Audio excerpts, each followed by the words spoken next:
नमस्कार, बिहार मिथिला न्यूज़ में आपका स्वागत है। मैं हूं मनोज। अंतिम समय चुनाव का, अंतिम निर्णय जनता का, क्योंकि अब जनता को बहुत कुछ सोच समझ करके कदम उठाना होगा।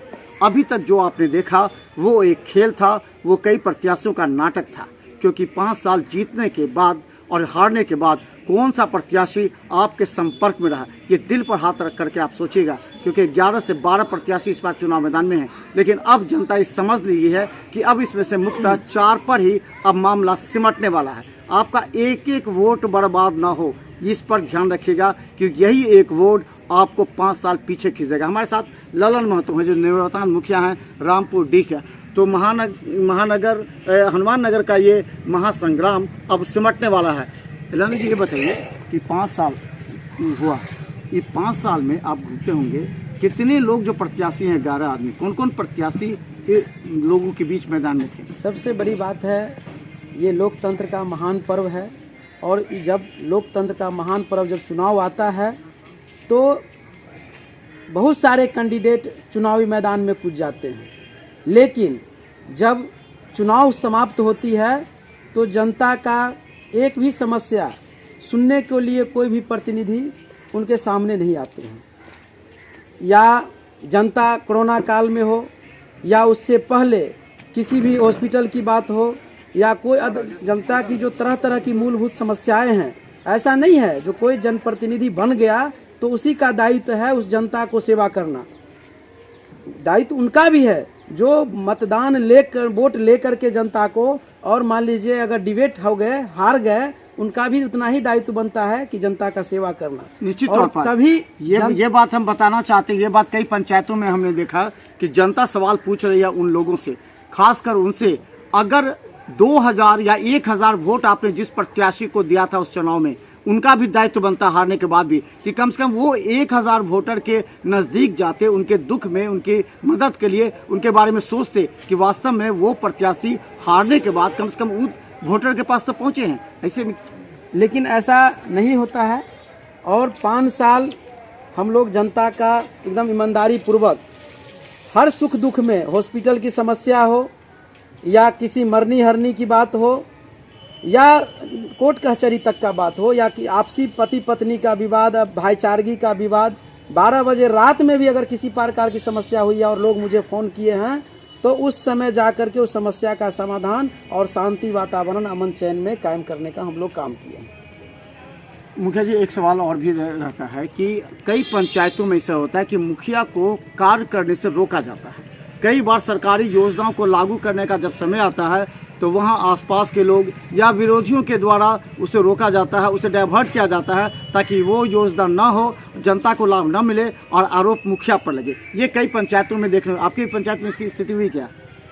हमारे पंचायत में तो ये रिकॉर्ड कायम हो गया, जब ललन महतो मुखिया बना और बनते ही पूरे पंचायत में जो विपक्षी लोग थे एकजुट हो गए, और एकजुट होने के बाद जो भी हमारे कार्यकाल में जो भी काम होता था, बिना एडिशन का, पेटिशन का, वो वंचित नहीं करते थे। उतना ही नहीं, राष्ट्र ध्वज हम जब फहराने का काम किया तो कुछ हमारे विपक्षी लोग उनको उल्टा के फहरा दिए और हमको देशद्रोह के मुकदमा में फंसाने का काम किए। लेकिन कहीं ना कहीं हम सच्चाई पर थे और हमारे पास सूझबूझ थी, और मैं अपना राष्ट्र ध्वज सही से फहराया था, और उसका वीडियो क्लिप था जो मैंने अपने प्रशासन के निकट प्रस्तुत किया, और जिसको लेकर के हम बरी हुए।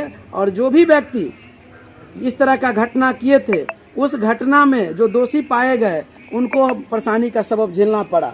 उतना ही नहीं, काली से डिरामपुर टू काली सड़क, धोबिया पाकर से जो है सो मिश्रक सरपति की सड़क, और हमारे कनेल जाने वाली सड़क, सारे लगभग 20 वर्षों से टूटा हुआ था। जब उस सड़क को, टूटे हुई सड़क को जब मरम्मती करने के लिए हमने चला, तो हमारे ही गांव के जनप्रतिनिधि हमको उसको रोकने का काम किया, यहाँ तक कि लाठी से भी भगाने का काम किया और समाज का काम अवरुद्ध करने का काम किया। बता दूं, ग्राम फुलवरिया में आपको राम जानकी मंदिर से डिहुली माने पेड़ तक जो सड़क है, उसमें जब सड़क की मरम्मती कार्य करवाने के लिए चले, उसमें पुल का निर्माण करवाने के लिए जब चले, तो कुछ फुलवरिया के भी जनप्रतिनिधियों के द्वारा और हमारे जनगांव के जनप्रतिनिधियों के द्वारा उसको रुकवाने का काम किया गया, जिसके कारण आज तक वहाँ पुल नहीं बन सकी और वहाँ के आम जनता त्राहिमाम में और परेशान है। वहाँ के जितने भी कृषक हैं, किसान हैं, सारे को परेशानी का सबब झेलना पड़ता है। आज समझने और जानने की बात है, आखिर किसने रोकने का काम किया, किसने रोकवाने का काम किया और किसने बनाने के लिए चला था, ये जनता को जानना होगा। और सारी बात को जानते हुए जनता को 29 तारीख को अपना मतदान अमूल्य निर्णय लेकर के करना होगा। हम सारे जनता से अपील करेंगे, वैसे जनप्रतिनिधि जो समाज में अराजकता फैलावे, जो समाज में हमारी समाज के बहु बेटियों का इज्जत मान सम्मान ना करे, जो वैसे प्रतिनिधि को कहीं न कहीं भगाने का काम करेंगे हमारे जनता। यही हम अपने जनता से अपील करते हुए और विश्वास रखते हैं, जो जिस तरह मैंने 5 साल जनता के लिए सुख दुख में रहा है, सभी माँ बहनों का, बड़े बुजुर्गों का, नौजवान साथियों का एवं बच्चों का जिस तरह मैंने सम्मान पूर्वक काम किया है, आगे भी अगर मौका दिया जनता तो काम करते रहेंगे। तो हम बता दें कि अंतिम समय, अंतिम निर्णय लेने का वक्त है और इस खबर को और इससे पहले जो हमने जनता का विचार सुनाया था, गौर से सुनिएगा, तब निर्णय लीजिए, क्योंकि आपका एक एक वोट बर्बाद ना हो।